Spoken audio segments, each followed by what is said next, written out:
આકાશવાણી અમદાવાદ વડોદરા હવે પ્રસ્તુત છે અમરેલી જિલ્લાનો સમાચારપત્ર, જેના લેખક છે હરેશ ટાંક. અમરેલી જિલ્લામાં તાજેતરમાં 1 એપ્રિલના રોજ સાણુસરા મુકામે એક વિશાળ જળ સંમેલનનું આયોજન કરવામાં આવ્યું હતું. અત્રે ઉલ્લેખનીય છે કે ગીરગંગા પરિવાર ટ્રસ્ટ છેલ્લા ઘણા વર્ષોથી સૌરાષ્ટ્રના છેવાડાના ગામો સુધી જળ સંચયનું અભિયાન ચલાવી રહ્યું છે. આ અભિયાન અંતર્ગત ટ્રસ્ટ દ્વારા અત્યાર સુધીમાં હજારો ચેકડેમ ઊંડા, ઊંચા અને નવા કરવામાં આવ્યા છે અને તળાવોના પુનઃજીવિતકરણ દ્વારા ભૂગર્ભ જળ સ્તર ઊંચા લાવવાના સફળ પ્રયાસો પણ થયા છે.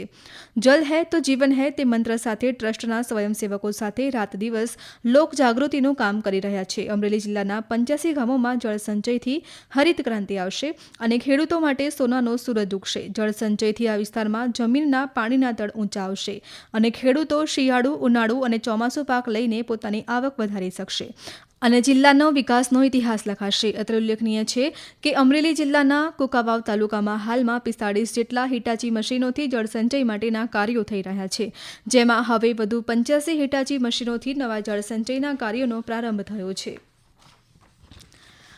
જ્યારે આપણે વાત કરીશું અમરેલી જિલ્લા ગ્રામ વિકાસ એજન્સી NRLM યોજના અંતર્ગત અમરેલી જિલ્લામાં સૌપ્રથમ ગ્રામહાટનું અનાવરણ સાવરકુંડલા તાલુકામાં કરવામાં આવ્યું છે.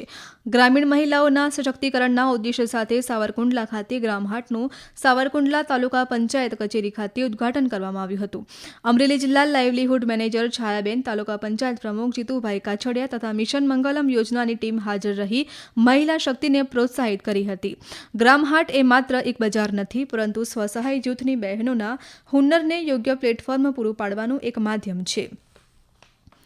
આનાથી ગ્રામીણ અર્થતંત્ર મજબૂત બનશે. National rural livelihood mission team દ્વારા તૈયાર કરવામાં આવેલ આ આયોજનમાં નિયામક કે જાડેજા જિલ્લા ગ્રામ વિકાસ એજન્સીના માર્ગદર્શન હેઠળ જિલ્લા લાઇવલીહુડ મેનેજર છાયાબેન ટાંકના મહિલાઓના સતત વિકાસ માટે પ્રયત્નશીલ છે. વિવિધ સખી મંડળો દ્વારા ઉત્પાદિત ચીજવસ્તુ જેવી કે ગૃહ ઉદ્યોગની વાનગીઓ અને ઓર્ગેનિક ખેત પેદાશોનું પ્રદર્શન અને વેચાણ કરવામાં આવશે. જિલ્લા વિકાસ અધિકારીએ આ પહેલને બિરદાવતા જણાવ્યું હતું કે આ મારું એક સ્વપ્ન હતું. સાવરકુંડલા તાલુકાના સ્વસહાય જૂથની બહેનોએ સાકાર કર્યું. સરકારી યોજનાઓનો સીધો લાભ મહિલાઓ સુધી પહોંચે અને તેઓ સ્વરોજગારી મેળવે તે માટે વહીવટીતંત્ર કટિબદ્ધ છે.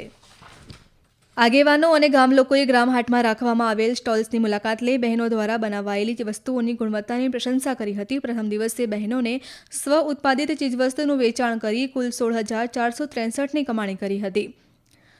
રાજુલા તાલુકાના ગ્રામ્ય વિસ્તારોમાં વીજ બિલની 100% વસૂલાત કરી 4 ગામોએ શૂન્ય બાકીદારીનો મહત્વપૂર્ણ લક્ષ્યાંક હાંસલ કર્યો છે. PGVCLના પ્રયાસો ગ્રામજનના સહયોગથી ભાક્ષી 1, ભાક્ષી 3, નાના અગરિયા, નેસડી 2 ગામમાં રહેણાંક, ખેતીવાડી તથા ઔદ્યોગિક તમામ વીજ જોડાણોના બિલની સંપૂર્ણ ભરપાઈ થતાં ગામોને ઝીરો લાઇટ બિલનો દરજ્જો મળ્યો છે.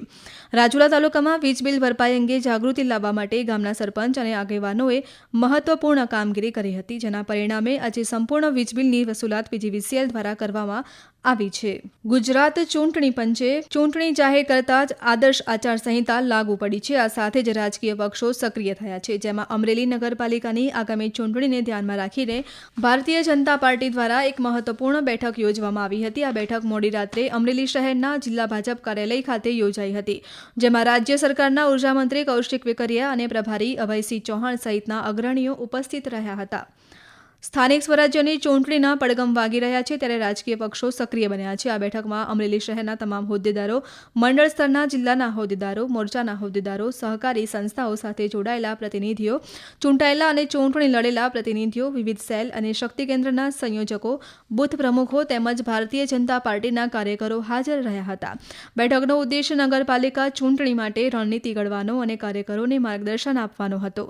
ઉર્જા મંત્રી કૌશિક વેકરિયા, પ્રભારી અભયસિંહ ચૌહાણ, જિલ્લા ભાજપ પ્રમુખ અતુલ કાનાણી, જિલ્લા ભાજપ મહામંત્રી રાજુ ભુતૈયા અને મયુર માંજરિયા સહિતના અગ્રણીઓએ નાગરિકો સુધી વિકાસના કાર્યો પહોંચાડવા અને ચૂંટણી લડવા માટે જરૂરી માર્ગદર્શન પૂરું પાડ્યું હતું.